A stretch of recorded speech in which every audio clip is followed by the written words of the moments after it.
반갑습니다. 오늘은 둘째 천사의 기별이라는 말씀으로 우리가 생각해 보겠습니다. 계시록 14장 12절 성도들의 인내가 여기에 있나니 저희는 하나님의 계명과 예수 믿음을 지키는 자니라. 이 말씀 속에는 하나님의 사상과 품성과 의, 또 세천사의 기별, 모든 것이 다 함축되어 있습니다. 성도들이 인내가 여기 있나니 진리를 옹호하고 진리만을 고집하고 외치는 사람들은 얼마나 핍박을 받을고 얼마나 어려움을 당할지 인내가 부족한 사람은 견딜 수가 없어 쓰러지고 맙니다. 이 사람들은 끝까지 하나님의 계명과 예수 믿음을 지키는 것인데 하나님의 계명은 여러분이 잘 알고 있겠지만은 예수 믿음은 무엇인가? 그것은 바로 예수님께서 하나님의 아버지의 아들로 이 땅에 오셔서 신성과 인성의 연합으로 모든 어려움을 극복하고 모든 시험을 이겼습니다. 그래서 예수님이 이긴 이 믿음을, 이 의를 우리에게 나눠주고 또 능력을 주셔서 끝까지 하나님의 계명과 예수 믿음을 지키는 것을 우리가 믿음으로 받아들이는 모든 사람들만이 이 계시록 14장 12절의 말씀과 같이 끝까지 살아남을 자가 된다는 것을 우리에게 지금 말해주고 있습니다.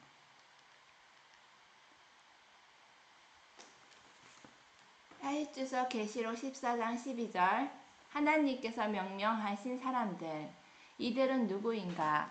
그들은 하나님이 이름을 지어준 사람들 곧 땅에서 그들의 충성을 증명해 보인 사람들이다. 그들은 누구인가? 하나님의 계명을 지키며 예수의 증거를 가진 자들이며 십자가에 못 박히신 분을 그들의 구주로 모신 자들이다.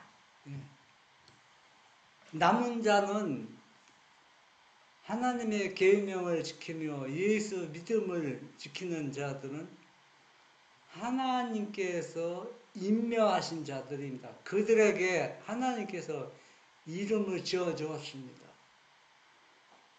왜 이름을 지어 줬느냐? 이들은 곧 14만 4천인들입니다. 그들은 누구인가?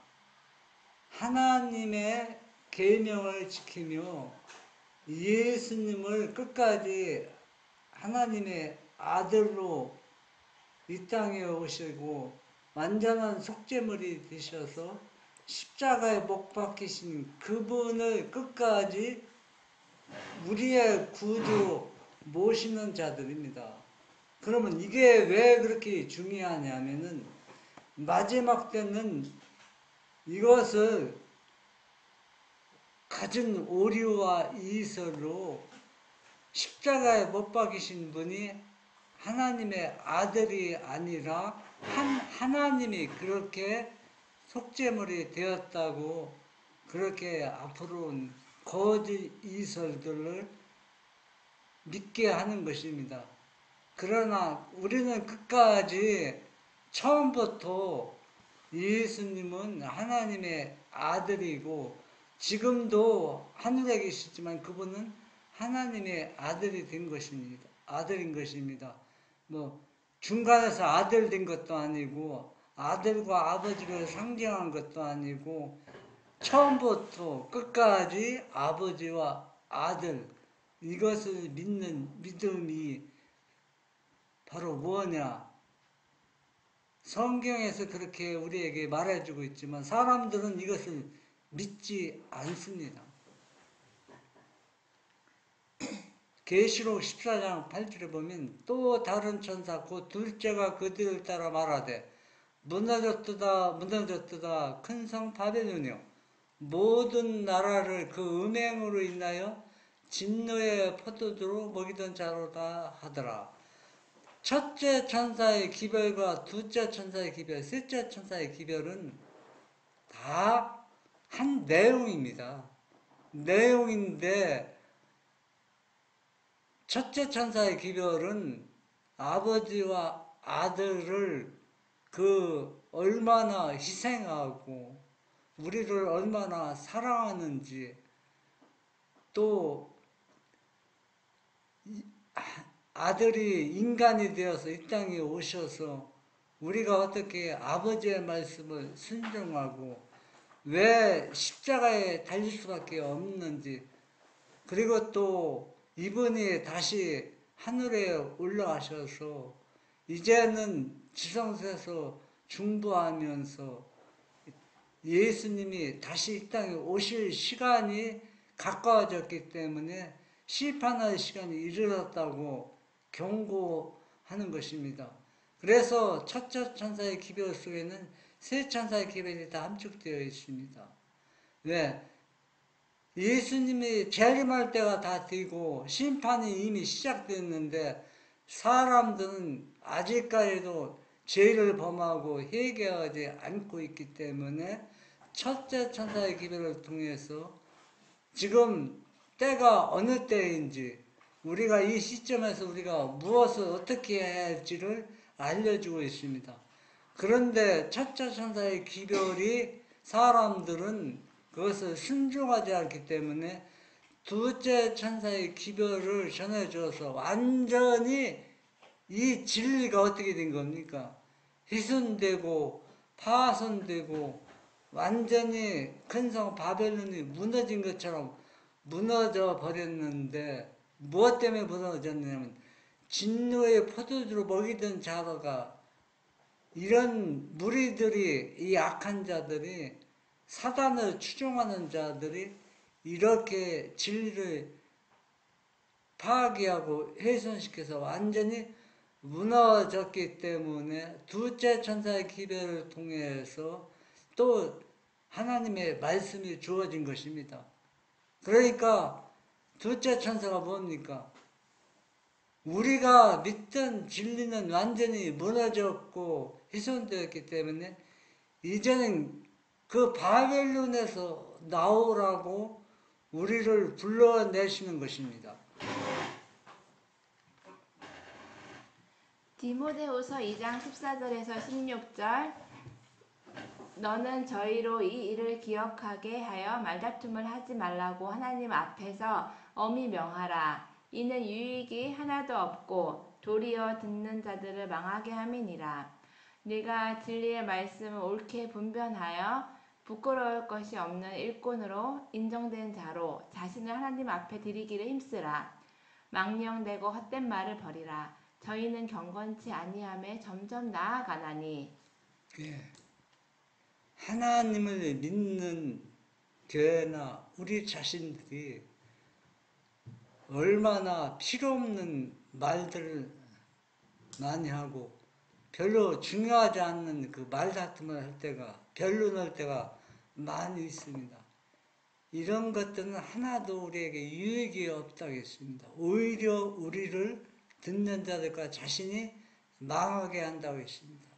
그래서 우리는 진리의 말씀을 옳게 분별해서 부끄러움이 없는 일꾼으로서 우리 자신을 하나님 앞에 드리기 힘쓰라 했습니다. 망령된 헛된 말들을 다 버리라고 했습니다. 이런 것들을 버리지 아니함으로 인해서 둘째 천사의 기별이 잊혀지게 되는 것입니다. 화이트서 계시록 18장 1절 계시록 18장의 천사 계시록 18장의 예언은 곧 성취될 것이다. 셋째 천사의 기별이 전해지고 있는 동안에 또 다른 천사가 큰 권세를 가지고 하늘에서 내려올 것이다. 땅은 그의 영광으로 환하여질 것이다. 헌신한 인간 도구들을 주의 영이 매우 은혜스럽게 축복할 것이므로 남녀들과 아이들이 그들의 입술을 열어 찬양과 감사를 올릴 것이며 물이 바다를 덮은 같이 그분의 탁월한 영광으로 땅에는 하나님을 아는 지식이 가득하게 될 것이다. 시작할 때에 확실한 것을 끝까지 굳게 잡은 사람들은 셋째 천사의 기별이 큰 능력으로 포고될 때에 온전히 깨어있게 될 것이다. 예. 우리가 이 하나님의 말씀을 조용히 묵상하고 기도하고 또 연구할 때 어떤 자들이 셋째 천사의 기별에 능력을 받아서 일치게 되느냐면 시작할 때는 아주 적은 부흥으로 시작했습니다.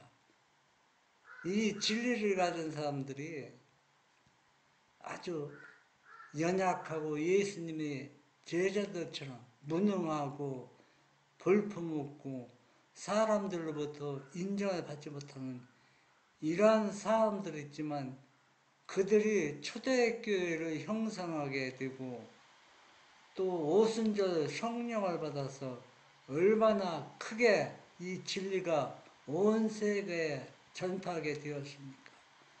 셋째 천사의 기별을 전하는 사람들도 이와 흡사한 경험을 할 것입니다.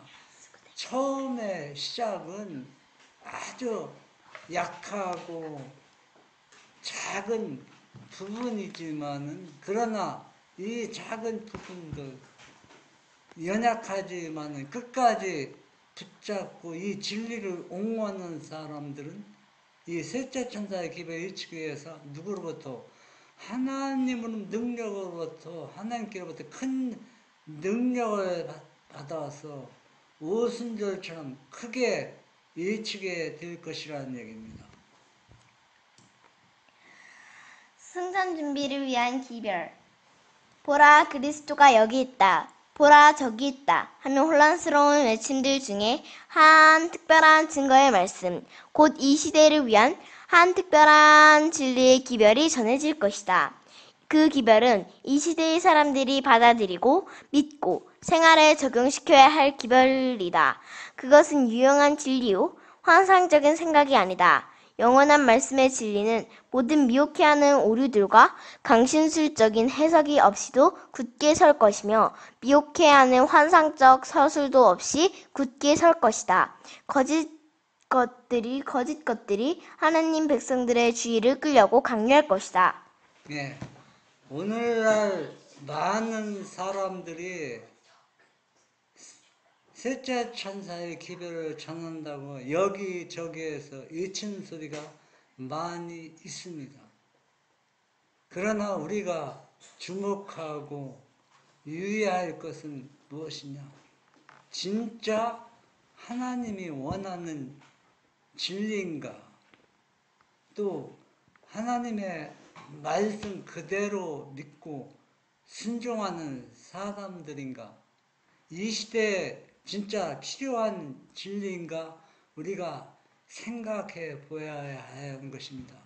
이 시대에 필요한 진리는 무엇인가? 그것은 바로 다른 진리가 아니고 예수님이 제자들에게 임명하시고 전수해준 그 진리입니다. 우리가 이gel시험령 사건, 왜 이gel시험이 일어나는가? 그 사건들을 연구하는 것도 중요하지만 그 사건들이 우리를 구원해 주는 건 아니라는 얘기입니다. 우리를 이 죄악에서 죄 가운데서 구원해 주는 것은 아버지와 아들 그 사랑을 우리가 믿음으로 받아들이고 그 의를 통해서 우리가 죄를 버리게 해지고 죄의 도말에서 도말받게 되고 또 우리가 진정으로 회개하는 것입니다. 오늘날 많은 성경 말씀이 강신술의 해석으로 왜곡되고 있습니다. 무엇이 강신술적인가? 이설과 오류에 빠진 것은 모든 것이 다 뭐라 했습니까? 강술적인 해석이라고 했습니다. 이런 해석 없이도 굳게 설 수 있는 사람들이 많지는 않습니다. 많은 사람들이 믿는 그 말씀을 따라가고 있습니다. 우리 재림교회에도 오류와 강신주적인 해석이 교리 중에 포함되어 있습니다. 그러나 이런 것들을 없이 우리가 굳게 설 수 있는 사람은 과연 얼마나 있을까? 우리 자신과 내가 속한 교회를 한번 살펴보세요. 그러나 진리는 순결하고 아름다운 옷을 입고 서 있을 것이다. 거룩하고 고상하게 하는 가마를 지닌 귀한 말씀을 통속적이고 일반적인 사물과 같은 수준으로 격화시켜서는 안 된다. 말씀은 항상 오류로 말미암아 오염되지 않도록 보존되어야 한다. 사단은 오류를 가지고 할 수만 있으면 택하신 자라도 미혹게 하려 한다. 예. 여기에 보면은 항상 오류로 말미암아 오염되지 않도록 진리의 말씀이 보존되어야 한다는 것입니다. 그러면 무엇이 오염되었는가? 또 진리는 항상 순결하고 아름다운 옷을 입고 있어야 되는데 그래야 고상한 가마가 지닌 말씀으로 되는데 무엇이 오류로 말미암아 오염되어 있는가? 제가 그것을 한번 살펴보겠습니다. 첫째 천사의 기별의 핵심이 오염되었습니다. 여러분 어떻게 오염되신지 아십니까? 여러분 사람들은 이걸 중요하게 여기지 않고 이해하려고 하지도 않습니다. 왜냐하면 그냥 예수님 믿고 구원받으면 되지. 다 맞는 말씀입니다. 우리가 예수님 믿고 구원받는 겁니다. 또 우리의 죄를 그분한테 회개하고 또 그분의 영을 받는 것도 맞습니다. 그런데 여기에서 진리가 오류로 말미암아 오염되었다는 건 무엇이냐? 예수님은 인성으로 오시기 전부터 하나님의 아들이었고 이 땅에 인성으로 오셨을 때도 하나님의 아들이었다고 했습니다. 그러면 오늘날 기독교나 재림교에서는 그것을 어떻게 오염되었냐 하면은 구속의 경륜을 우리에게 자세히 이해시키기 위해서 설명하기 위해서 아버지는 아버지가 아니고 아들은 진짜 아버지의 아들이 아니라는 얘기입니다. 그러면 아버지가 아니고 아들이 아닌 것과 뭐가 차이 있느냐? 여러분 진짜 아버지가 아니고 진짜 아들이 아니라면 성경에는 수백 번 구약 신약을 통해서 내가 아들을 너에게 주기까지 너희를 사랑하겠다. 사랑하고 있다 하는데 아들이 아니면은 아버지가 그렇게 마음에 희생한 게 없습니다. 그것도 재림교회에서는 예수님의 아들은 아들인데 어떤 아들이 되었냐면 예수님이 십자가에 돌아가심으로써 아들이라는 칭호를 받아서 그때부터 아들이라 되었다. 그래서 아들로 믿고 받아들이는 겁니다. 이 아들을 믿고 구원받는다. 어떤 사람은 또 예수님이 침례받을 때 아들로 인정받고 아들이 되었다. 어떤 사람은 예수님이 십자가에 돌아가심으로 인해서 아들로 인정받고 아들이 되었다는 얘기입니다. 그러면은 우리가 한번 이걸 생각해 봐야 됩니다. 이걸 바르게 이해하지 못하면 실제천사기를 확실히 이해를 못하고 있는 거예요. 어쨌든 간에 예수님은 아들로 믿고 구원 얻는다고 생각하는데 예수님이 인성을 쓰시기 전 아들과 인성을 쓰시는 아들의 차이점이 무엇이냐는 얘기입니다. 완전히 다릅니다. 어떻게 다르냐 하면은 우리가 자녀가 없을 때 입양해서 자녀로 삼으면 어떻습니까? 내 자녀가 되고 호적도 그렇게 올렸습니다. 모든 사람이 누구의 아들이요 딸로 다 인정하고 그렇게 살아가고 있습니다. 살아가는데 별 문제가 없어요. 그런데 어느 때 문제가 되냐면 진짜 자녀가 있는 분이 입양한 부모가 있을 때 너 둘 중에 네 아들은 자녀를 희생시켜야 된다. 그러면 통상적인 거 보면은 그때 그 부모의 본심이 발동하게 된 겁니다.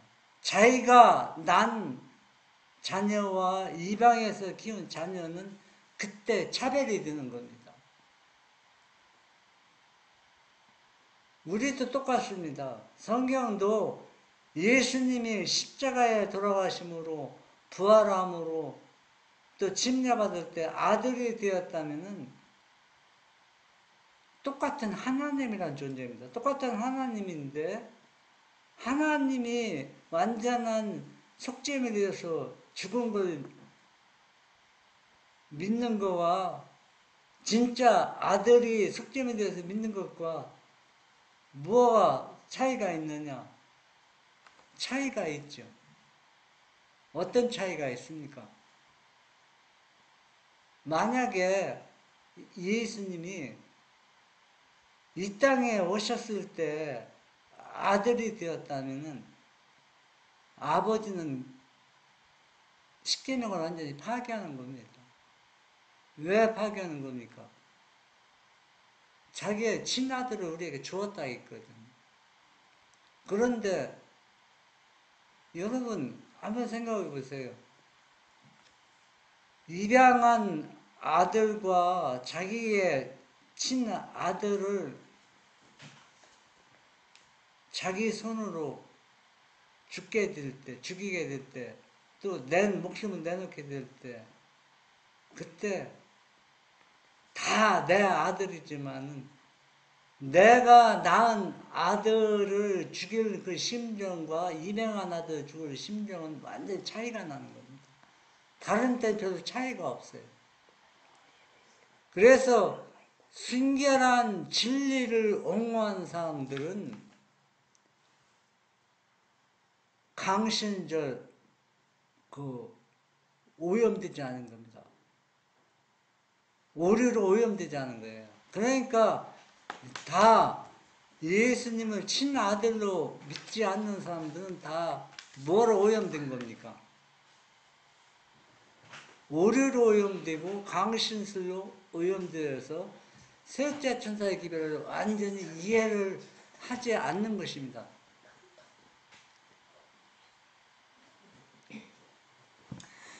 복음 전도는 영혼 구원을 위해서 하나님이 인간을 그분의 도구로 쓰실 수 있는 유일한 방법이다. 남자와 여자들과 아이들이 복음을 전할 때 주님은 눈먼 자들의 눈을 여시사 그분의 모습을 보게 하실 것이다. 그리고 참으로 회개하는 자들의 마음에 그의 율법을 기록하실 것이다. 활기찬 하나님의 영이 인간 배리자들을 통하여 역사함으로 신자들을 한 마음이 되게 하시고 함께 하나님을 사랑하고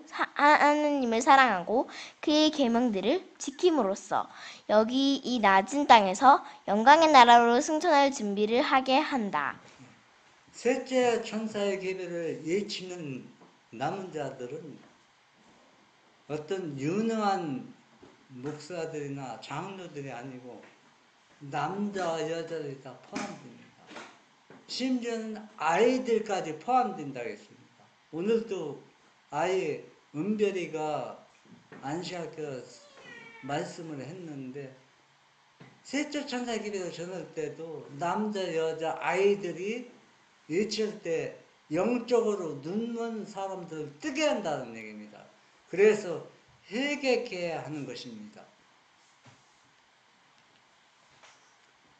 새롭게 하시는 늦은 비 그리스도 교회의 신자들이 마지막 투쟁의 시기 곧 야곱의 환난 때 접근해 갈 때 그들은 그리스도의 장산분량으로 성장할 것이며 크게 성령에 참여한 바 될 것이다. 그들을 부흥시키고 강하게 하셔서 환난의 때를 통과하게 하는 것은 늦은 비 성령이다. 그들의 얼굴에는 셋째 천사를 따르던 그 빛의 영광으로 환하여질 것이다. 어떤 사람들이 늦은 비를 받느냐? 오류와 강신적인 그 진리를 믿지 않고 오염되지 않는 순수한 진리를 고사하고 믿고 따르고 끝까지 말씀을 순종하는 사람들이 어디에 접근하게 될 때 야곱의 환난이 가까울 때 뭘 받는다는 얘기입니까? 늦은 비를 성령을 받아서 뭘 통과하게 하는 겁니까?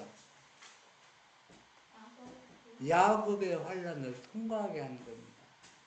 그러면 사람들은 야곱의 환난을 또 이상하게 이해하는 사람들이 많이 있습니다. 이 야곱의 환난에 어떤 사람은 식량 걱정하는 사람들이 있어요. 그런데 이 야곱이 환난 때는 이미 은혜의 시간이 끝났고 하나님의 인과 짐승의 표를 받은 것, 그러니까 구원받을 사람과 멸망당할 사람들이 다 완전히 결정이 난 후에 대환란을 맞았는데 왜 그때 우리가 식량을 위해서 준비하고 걱정을 해야 됩니까? 이런 것들은 다 강신주적인 해석에 유혹에 빠진 겁니다. 그때는 모든 것을 하나님이 다 책임을 져주는 겁니다. 하나님이 먹여주고 입혀주는 것입니다. 그러면 왜 우리가 야곱의 환난을 통과해야 되느냐? 우리는 너무나도 많은 죄를 지었습니다. 또 우리는 회개해서 완전히 죄의 도말도 받았어요. 이때는 야곱의 환난은 그때는 완전히 죄의 도말도 받아서 너의 죄가 죽은 것 같을지라도 있는 것이 깨끗이 씻음받았습니다. 정결하게 되었습니다. 그런데 왜 이 환난을 통과하느냐면은 우리가 죄가 너무 많아서 죄의 도말을 받고 용서는 받았지만은 그 결과들을 완전히 우리 자신이 경험으로 쓸어버려야 돼요. 완전히. 그래서 이 야곱의 환난 때는 예수님이 아버지와 분리된 그 경험을 우리가 흡사한 경험을 하게 되는 겁니다. 그게 대환난입니다. 내가 죄의 도말을 받고 구원을 받은 걸 확실히 한데 그런 것들이 다 잊어진 바 되는 겁니다. 생각이 하나도 안 나는 거예요. 그래서 죄만 자꾸 생각나는 겁니다. 죄만. 예? 내가 용서 받았고 또 죄가 도말 받았는 게 생각이 하나도 안 나고 너 이 사단이 자꾸 옆에서 너 이 죄 너 기억나지? 너 이 죄 때문에 너는 결국 죽을 수밖에 없어. 그래서 하나님과 분리되는 경험에 의해서 예수님처럼 그 고통을 우리가 맛보는 겁니다. 그래서 이미 죄는 덜 받았지만은 내가 이 야곱의 환난을 통해서 금이 그 엄청난 그 불 속에서 정결을 받아서 금으로 빛나는 금으로 새롭게 나온 것처럼 우리가 그런 경험하는 것이 야곱의 환난이라는 것입니다. 예. 그러면 근데 야곱의 환란할 때, 대환란할 때, 그 하나님의 인쳐진 거랑 그 다음에 사나는 인쳐진 거랑 다 구분 이제 찾아서 이제 저거 한다고 했잖아요. 네. 근데 그때 대환란 때 견디려면은 그 대환란 때는 죄 못 짓는 거 아니에요? 그때 그치. 죄 지을 안 수가 없죠. 지을 수가 없는 거 아니에요? 그런데 그리고 또 기억도 하나도 안 나요. 용서받았다는 기억도 안 나요. 근데 왜 할아버지가 그 견뎌내야 된다고 했어요? 이겨내야 된다고. 그래서 늦은 비가 그 대환란을 견디게 하는 거, 예수님이 아버지와 분리됐을 때 신성으로 그 버티게 했어요. 신성이 인성과 연합됐기 때문에 그 아버지와 분리된 그 고통을 견딜 수 있는 것처럼 우리도 신성과 인성이 연합되는 건 늦은 비의 성령, 특별한 성령을 통해서 그것이 바로 신성과 인성이 연합되는 것이라는 얘기입니다. 얼마나 환란이 심한지 여러분 핍박받고 뭐 죽이는 거 그것 때문에 우리가 곤혹스러울 거 없어요. 왜냐하면 그때는 우리가 다 구원받은 거 다 결정난 후잖아요. 그런데 이 야고보를 했더니 그런 것들이 생각이 하나도 안 나는 거예요.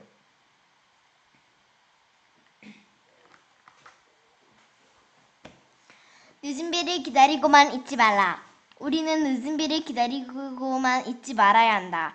늦은 비는 우리 위에 떨어지는 은혜의 이슬과 소나기를 인정하고 적용시키는 모든 사람 위에 내리고 있다.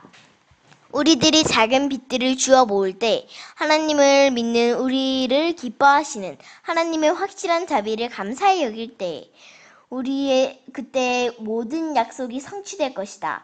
온 땅은 하나님의 영광으로 가득하게 될 것이다. 여러분 이 말씀을 여러분 자세히 한번 들여다보세요. 왜 들여다볼 필요가 있느냐 하면은 어떤 사람들은 우리를 비우는 사람 많이 있어. 저 사람들이 진리를 가졌다고 하는 사람들 봐라 꼬라지 보라고. 뭐가 사람도 별로 없고 잘 되는 것도 없고. 그런데 예수님의 제자들 초기에 때 어떻습니까? 그들이 모든 사람으로부터 등을 돌렸고 또 핍박을 받았고 또 감옥에 갇혔고 어떤 사람은 또 순교를 당했고 그런데 그들이 끝까지 그들이 가진 이 진리의 빛이 작아 보였지만 그것을 끝까지 모아서 순종할 때 오순절 성령의 역사가 일어났습니다. 마지막 때도 똑같습니다. 이 작은 빛들이 주어진 이 진리를 끝까지 모으고 순종할 때 우리의 믿음이 확실히 이 진리를 붙잡고 고수하고 감사히 여길 때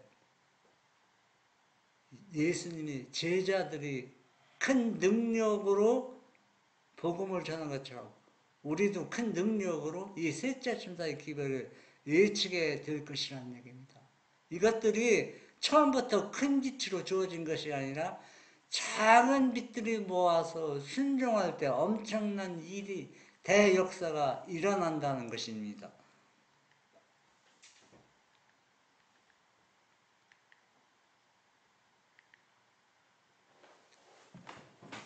그리스도의 의에 관한 계시. 시련의 시기가 우리에게 임박하였는데 이는 죄를 사유하시는 구세주이신 그리스도의 의에 대한 계시는 보여주심으로 셋째 천사의 큰 외침이 이미 시작되었기 때문이다.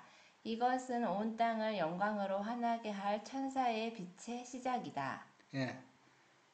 오늘날 많은 기독교나 재림교회에서는 예수님이 지성소에서 우리의 죄를 중보하기 위해서 하나님께 간절히 기도하고 중보하고 있다고 믿고 있습니다. 그 얘기는 다 우리가 성경을 통해서 예언을 통해서 믿고 그 말씀을 100% 순종하는 것입니다. 그런데 한 가지 그릇된 해석이 있어요.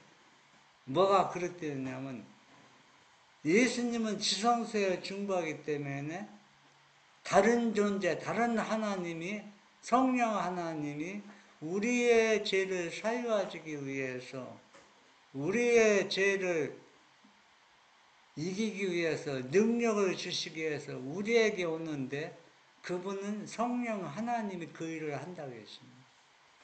이거는 완전히 잘못된 오류를 전하는 것입니다. 죄를 사유하신 분은 지성소에서 중보하시는 예수님입니다. 그분이 자기의 피를 통하여서 아버지 앞에 간구하면서 그분이 친히 자신의 영으로서 우리에게 와서 죄를 이기게 하고 죄를 이길 수 있는 능력을 그분이 자신이 우리에게 다가와서 그 일을 하는 것입니다. 이것이 셋째 천사의 핵심이라는 얘기입니다. 이침이라는 얘기입니다. 그런데 오늘날 이 이침이 잘못되어 가고 있습니다.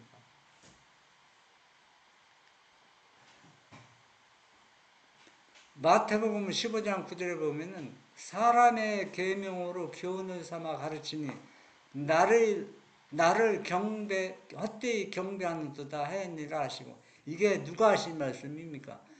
예수님이 친히 유대 땅에 왔을 때 많은 예수님을 믿는, 하나님을 믿는 사람들 하신 말씀입니다. 나를 경배하고 나에 대해서 말씀을 가르치고 계명을 가르치는데 헛되이 가르칩니다. 사람의 계명으로 교훈을 삼아 가르치고 있다 했습니다. 그래서 나를 경배하지만 헛되이 경배한다고 했습니다. 그러면 무엇으로 사람의 계명을 가르치고 헛되이 경배하느냐? 유대인들이 다 누구의 사람의 교훈으로 갇혔기 때문에 하나님의 계명을 버렸기 때문에 예수님을 버리고 십자가에 못 박고 예수님을 경배하지 않았습니다. 그러면 이 일이 끝난 것입니까? 오늘날 이 일이 반복되고 있다는 얘기입니다. 그래서 반복되고 있기 때문에 예수님께서는 이 더러워진 우리 개인의 성전과 교회의 성전을 정결케 하실 필요가 있었던 것입니다. 그 일을 예수님께서 하신 것입니다. 마태복음 21장 11절 12절에 보면 무리가 가로되 갈릴리 나사렛에서 나온 선지자 예수라니라. 예수께서 성전에 들어가서 성전 안에서 매매하는 모든 자를 내쫓으시며 돈 바꾸는 자들의 상과 비둘기 파는 자들의 의자를 둘러푸시고 예수님께서 성전을 정결케 하시는 장면입니다. 그럼 이 일이 오늘날 우리 시대에 둘째 천사의 기별을 통해서 이 일을 하고 있다는 것을 우리가 감지해야 된다는 얘기입니다.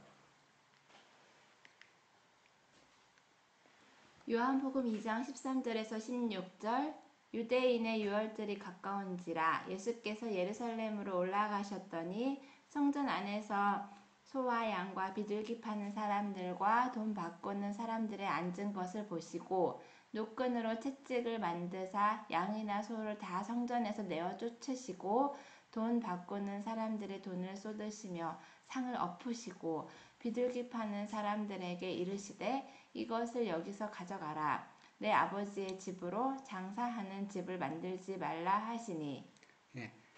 예수님께서는 이 성전을 정결케 하신 후에 자기 자신이 완전히 온전한 속죄물로 드리기 위해서 지금 이 성전을 정결케 하시고 있습니다.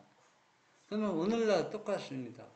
우리가 예수님의 재림을 맞고 또 준비하기 위해서는 예수님이 성전을 정결케 한 것처럼 우리가 둘째 천사의 기별을 통해서 이 일을 하지 아니하면 예수님의 재림을 준비할 수가 없다는 얘기예요.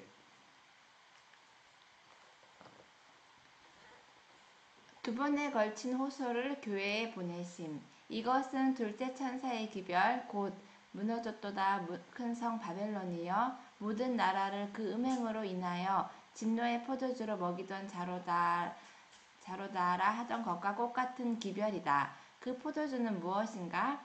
그 교회가 가진 거짓 교리들이다.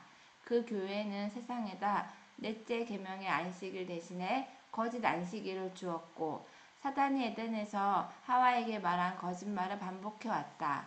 그것은 영혼의 자연적 불멸 사상이다. 그 교회는 사람의 계명으로 교훈을 삼아 가르친 많은 오류들을 광범위하게 유포시켰다. 예.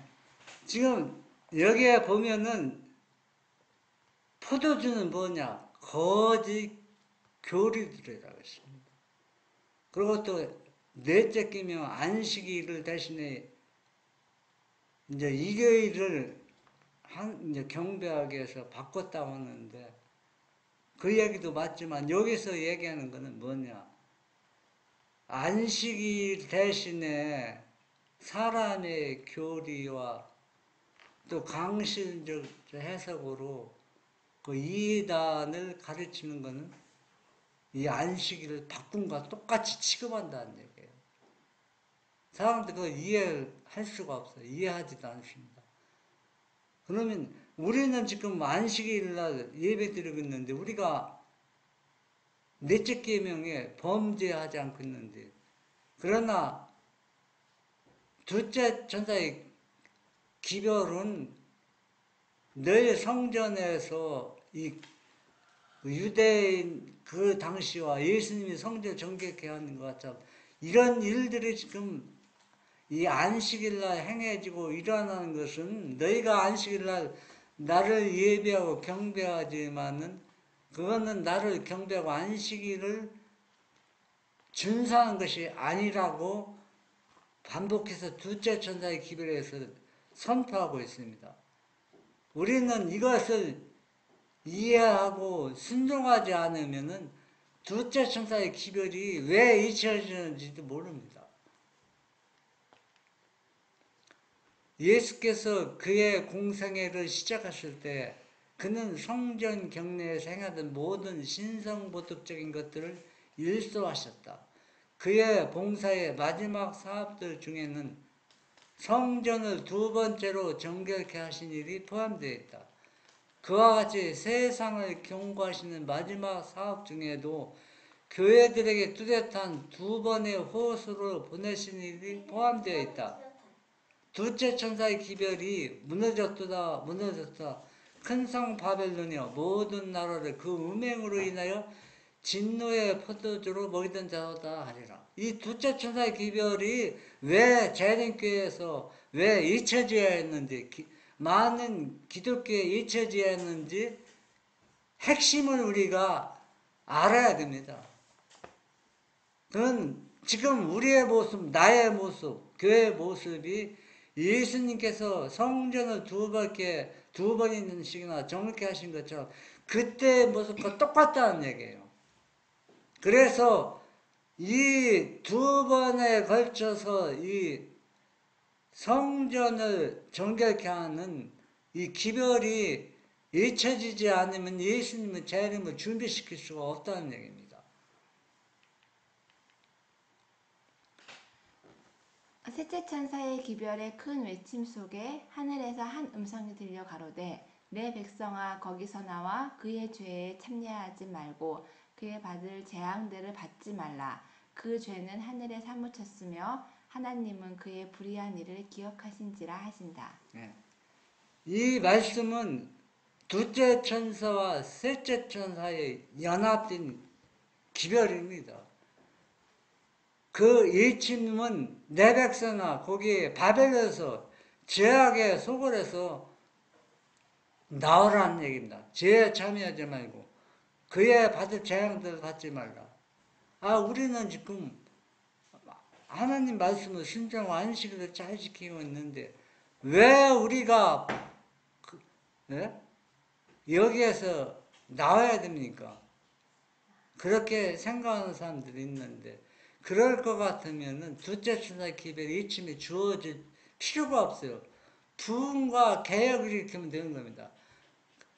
바벨론이 완전히 무너진 상태이기 때문에 부흥과 개혁이 일으킬 수 없기 때문에 하나님의 진실한 백성들을 그 바벨론에서 거기에서 불러내는 것입니다.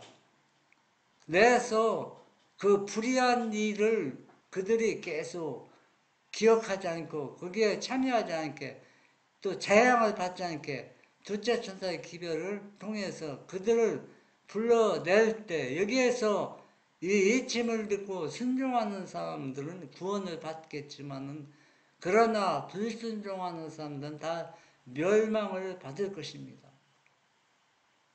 우리가 이 세 천사의 기별을 확실히 바르게 이해할 때 끝까지 어떤 교회를 통해서 예수님이 재림을 준비시키는 게 아니라는 얘기입니다. 새로운 교회가 출발시키는 것인데 그게 바로 셋째 천사의 기별을 통해서 그 무리들이 하나님의 계명과 예수 믿음을 지키는 자인데 이들이 주어진 명칭이 뭐냐? 남은 자입니다. 이 남은 자만 누구를 맞이하느냐면 예수님의 재림을 준비시키고 맞이한다는 얘기입니다. 그래서 여러분들은 오늘 안식일을 통해서 이 세 천사의 기별을 기도하시고 연구하시고 바르게 이해해서 이 말씀을 순종해서 머지않아 주님께서 재림하실 때 다 구원받는 우리 모두가 되기를 바랍니다. 자비로우신 우리 아버지, 예수님이 제자들에게 전수하신 이 진리가 오늘날 우리에게까지 전수할 수 있도록 은혜 주심을 감사합니다. 우리가 받은 이 진리를 핍박과 어려움이 많이 있지만 제자들처럼 우리도 순교하는 정신으로 이 진리를 전하고 또 주의 재림을 준비시키는 주님의 진실한 자녀들 되게 하시고 또 능력을 주셔서 이 어려움을 극복할 수 있도록 주님께서 함께 역사하여 주시옵소서. 예수님의 이름으로 기도합니다. 아멘.